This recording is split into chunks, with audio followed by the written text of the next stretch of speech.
Tuesday, July 26th. I wanted to show you the progress of my garden. Some of my things are doing really good and some of them aren't. This is Stripes and Bacon's pet grass. They're keeping that well mowed. I put it outside a lot during the day for water and put it in and let them gnaw on it at night. These tomatoes here are coming in real good still. None of them have green, but they're doing wonderfully. These are my Red Pride. They're one of the heat resistant ones.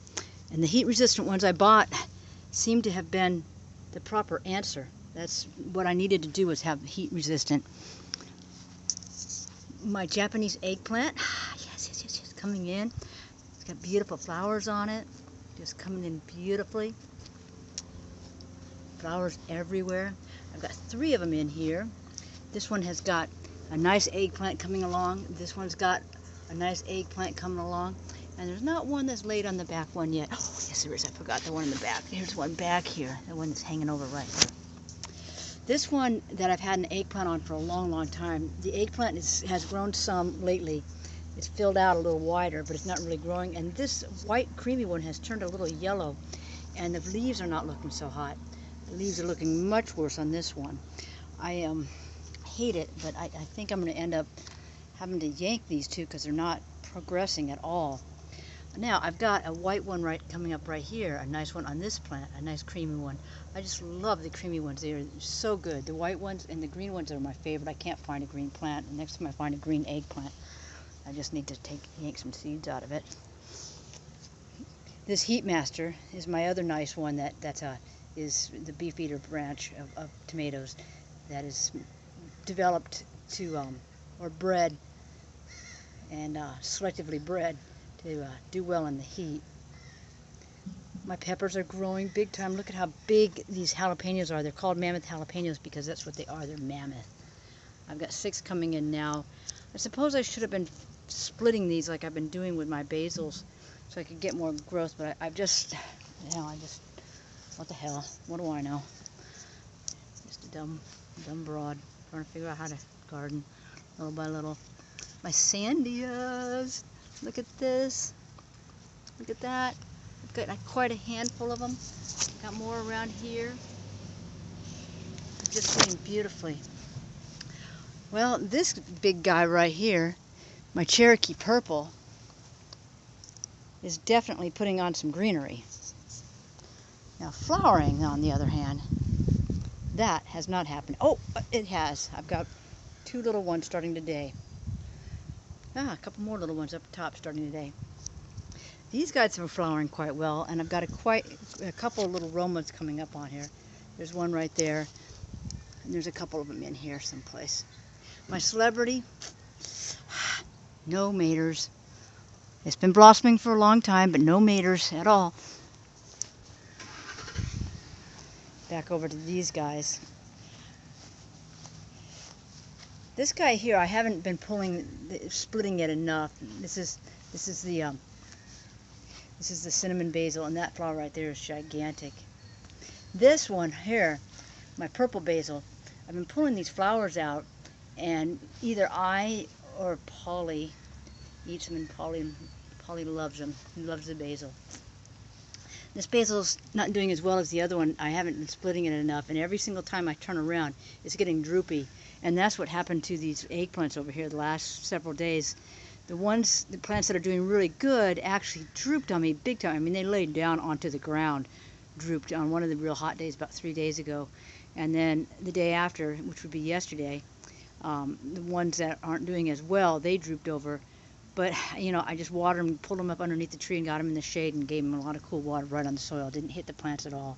I haven't been hitting the plants with water. I've just been maintaining it on the soil.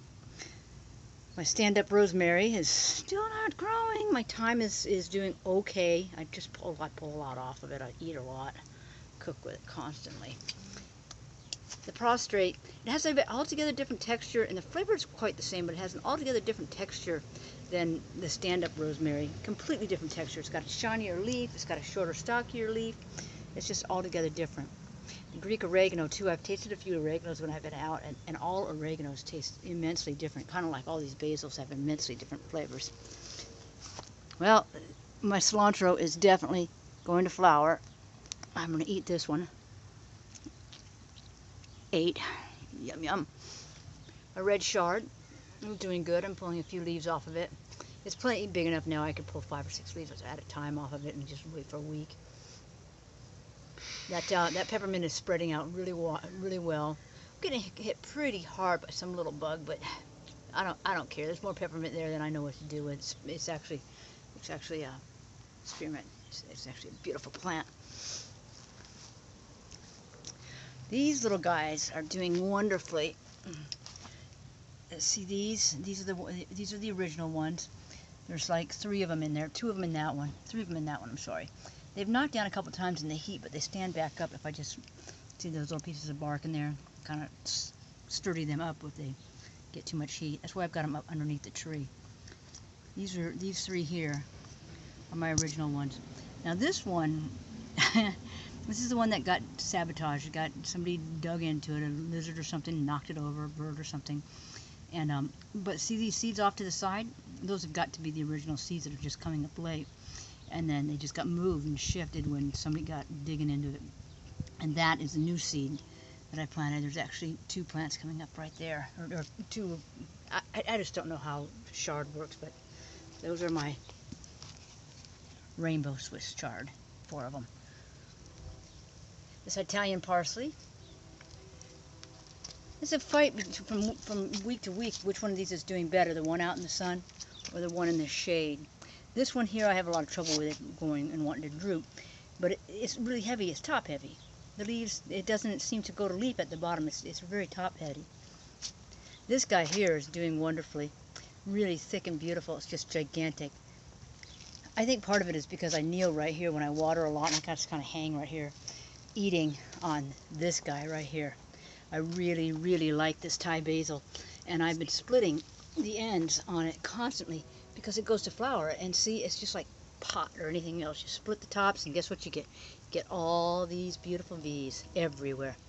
See all these beautiful V's? Just keep splitting them, and they V out, and it gets thick, and it gets sturdy, and you don't have this situation or any of these ones that are all splayed up and high. Oh, my stevia I love. I'm turning everybody onto the stevia. Everybody that takes a stevia leaf and eats it just finds it incredible, because when you buy stevia in the store and it's a stevia extract or whatever, it's just not all that hot.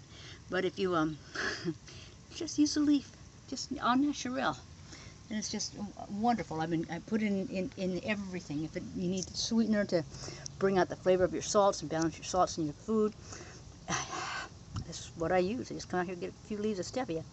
My French tarragon doing great. It's not really growing too much, but it's growing a lot. It's hard to tell the difference until I compare videos. Curly parsley, I eat off of that every day too. Just a leaf, because it's just not growing fast enough, and I'm getting a couple of those branches that are splaying out and dropping because they're too top heavy. Okay, that's the front. Look at that beautiful car. I got to show you something about this car. This is just one thing about the car. I should have done this hours ago because it's hot. Right now, I'm going to click the unlock button one time because the windows are all up. See that? See the lights going? Now I'm just going to hold the unlock button. I'm just holding it. I don't know if you can see what just happened, but the windows opened and the moonroof went up. This job just went down to San Diego. I'm going to make a video for you, and I'm going to show you all the gizmos and gimmicks on this because it's so cool. I can do the same thing, and I can come out here and I can lock it too. I'll do this once, and then I hit that one time. I had it on a screen, my bad. Then I'm going to hold it again. Watch the moonroof and watch the windows. That's just one little trick. Now I'm going to hit the other button one time. That's the trick. And then hold it. And there go the windows, and there goes the moonroof. Yay! My truck is super dirty. This is where it plugs in, is right here. plugs into the wall, and it gives me 21 miles right on the accessories type of battery, which is kind of like a 2-part battery, which does not get charged by driving at all. The top half does not get, but here, I'll do this like this, does not get charged by driving. See how tall the battery is?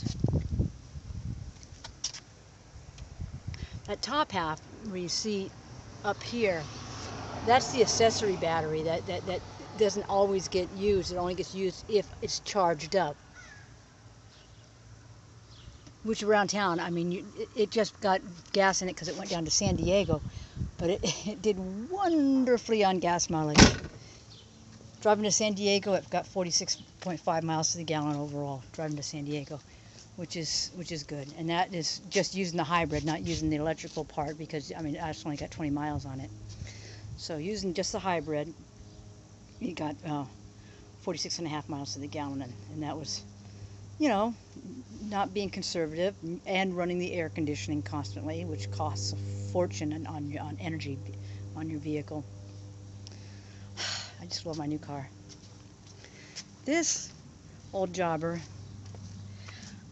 this is the one I'm going to keep first because it's in better shape, but I am going to get the moonroof, or the headliner, fixed because it's not doing really wonderfully. This is the charging unit, and when it's charging, there's a green light on. Right now it's fully charged, so I could easily unplug it. But this fits in